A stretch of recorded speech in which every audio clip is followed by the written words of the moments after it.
Bismillahirrahmanirrahim. Assalamualaikum warahmatullahi wabarakatuh. Selamat datang di channel Berita ASN, channel yang akan menyajikan berita dan juga informasi yang informatif dan terpercaya tentang aparatur sipil negara. Nah, untuk Bapak Ibu yang baru pertama kali datang di channel Berita ASN, dapat nge-like, kemudian komen dan juga subscribe channel ini agar tidak ketinggalan informasi yang akan disajikan oleh Berita ASN.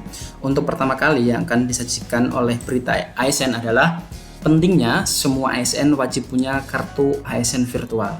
Nah, kartu ASN virtual ini ada ketika Surat Edaran Kepala BKN nomor 16 tahun 2022 tentang kartu aparatur sipil negara muncul, yaitu di tanggal 2 Agustus 2022 kemarin. Kemudian latar belakang dari surat edaran ini, yaitu tentang kartu aparatur sipil negara, adalah berkenaan dengan telah ditetapkannya Peraturan Presiden nomor 95 tahun 2018 tentang sistem pemerintahan berbasis elektronik dan juga keputusan Kepala Badan Kepegawaian Negara nomor 123.1/Cap/2019 tahun 2019 tentang pelaksanaan sistem pemerintahan berbasis elektronik di lingkungan Badan Kepegawaian Negara, perlu untuk menerbitkan Surat Edaran Kepala Badan Kepegawaian Negara tentang penetapan kartu aparatur sipil negara virtual. Nah, tujuannya apa sih? Maksud ditetapkannya surat edaran ini yaitu sebagai pedoman bagi instansi pemerintah dan juga pegawai aparatur sipil negara dalam penerbitan dan juga penggunaan kartu aparatur sipil negara virtual. Nah, tujuan ditetapkannya surat edaran ini untuk memberikan kejelasan bagi instansi pemerintah dan juga pegawai aparatur sipil negara dalam penerbitan dan juga penggunaan kartu aparatur sipil negara virtual. Kemudian yang ketiga yaitu dasar hukumnya. Dasar hukumnya biasa, yaitu Undang-Undang Nomor 5 Tahun 2014 tentang aparatur sipil negara, di mana undang-undang ini menurut saya itu adalah kitab suci bagi seluruh aparatur sipil negara, yaitu seluruh aparatur sipil negara seenggaknya minimal harus pernah membaca undang-undang ini untuk agar paham terkait administrasi kepegawaian. Kemudian yang poin B yaitu Peraturan Pemerintah Nomor 11 Tahun 2017 tentang Manajemen Pegawai Negeri Sipil. Yang poin C yaitu Peraturan Pemerintah Nomor 49 Tahun 2018 tentang Manajemen Pegawai Pemerintah dengan Perjanjian Kerja atau PPK. Kemudian yang keempat atau D, poin D, Peraturan Presiden Nomor 95 Tahun 2018 tentang Sistem Pemerintahan Berbasis Elektronik. Poin E, Peraturan Kepala Badan Kepegawaian Negara Nomor 7 Tahun 2008 tentang Kartu Pegawai Negeri Sipil Elektronik. Poin F, yaitu Peraturan Kepala Badan Kepegawaian Negara Nomor 16 Tahun 2013 tentang pemberian seri, kode, dan nomor kartu pegawai negeri sipil dan kartu suami PNS dan kartu suami PNS sebagaimana telah diubah dengan Peraturan Kepala Badan Kepegawaian Negara Nomor 23 Tahun 2015.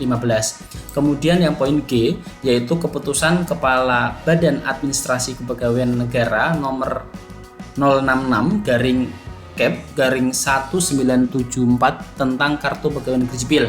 Dan yang terakhir dasar hukumnya yaitu Surat Edaran Kepala Badan Administrasi Kepegawaian Negara Nomor 1/SE/1975 tentang petunjuk permintaan, penetapan, dan juga penggunaan kartu pegawai negeri sipil.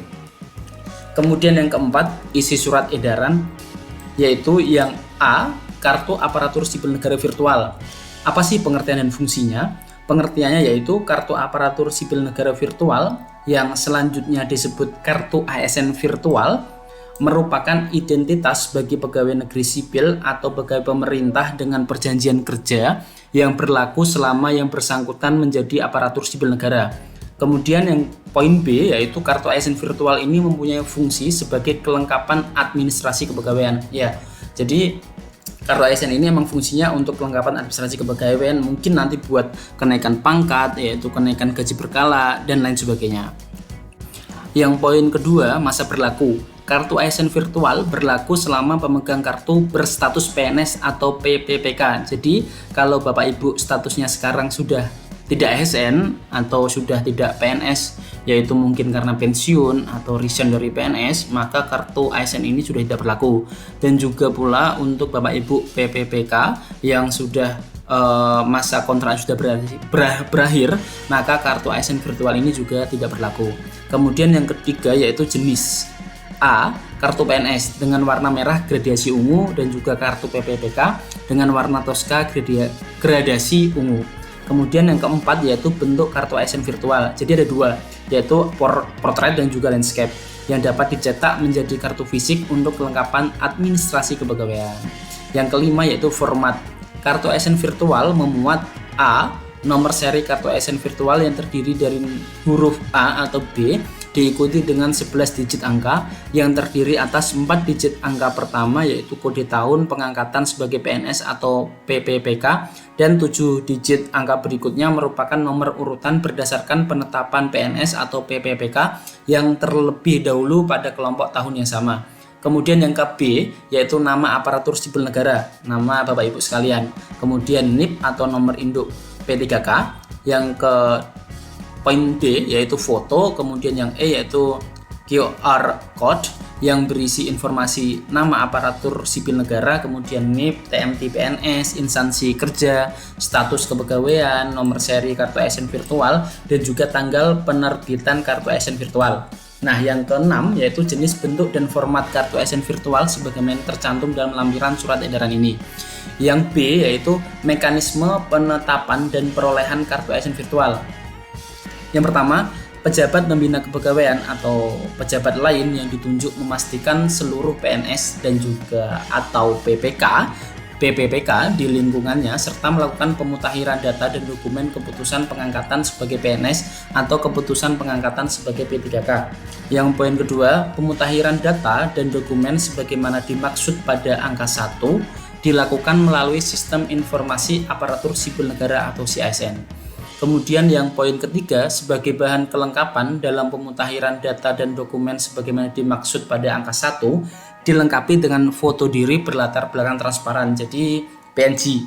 Jadi Bapak Ibu yang fotonya masih JPG dan sebagainya yang masih ada backgroundnya, nanti Bapak Ibu dirubah ke PNG biar transparan. Kemudian yang keempat yaitu Kepala Badan Kepegawaian Negara menerbitkan kartu ASN virtual melalui sistem informasi ASN atau aparatur sipil negara. Yang kelima, kartu ASN virtual dapat diakses dan diunduh oleh pegawai aparatur sipil negara yang bersangkutan melalui sistem informasi yang dikelola Badan Kepegawaian Negara. Yang kelima, yaitu ketentuan lain-lain, PNS atau PPK yang diangkat sebelum ditetapkannya surat edaran ini, penerbitan kartu ASN virtual dilakukan pada bulan Juli 2022. Kemudian yang ke B yaitu PNS atau PPK yang diangkat setelah ditetapkan surat edaran ini, penerbitan kartu ASN virtual mengikuti bulan penetapan keputusan pengangkatan PNS atau PPPK. Kemudian yang ke C yaitu perolehan kartu ASN virtual bagi PNS yang diangkat lebih dari 1 tahun dapat dilakukan apabila proses pengangkatan menjadi PNS telah dilakukan sesuai ketentuan peraturan perundang-undangan. Yang ke D yaitu kartu ASN virtual bagi PNS yang diberhentikan, yang kedua PPK yang diberhentikan atau telah berakhir masa perjanjian kerjanya dinyatakan tidak berlaku. Jadi kayak poin sebelum-sebelumnya tadi. Kemudian yang poin E, sejak ditetapkannya surat edaran ini, instansi pemerintah tidak perlu mengusulkan kartu pegawai negeri sipil atau karpek yang biasa kita gunakan kepada kepala BKN atau kepala kantor regional BKN setempat.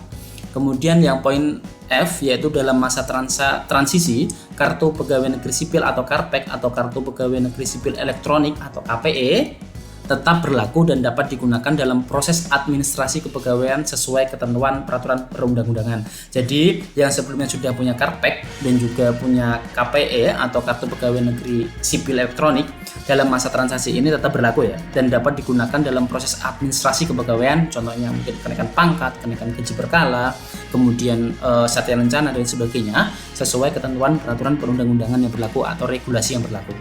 Penutup, demikian atas perhatian dan kerjasamanya disampaikan. Terima kasih. Nah, itu informasi yang dapat kami sampaikan. Semoga bermanfaat buat Bapak Ibu semuanya. Mohon maaf jika ada kesalahan dalam penyampaian. Sekian, wassalamualaikum warahmatullahi wabarakatuh.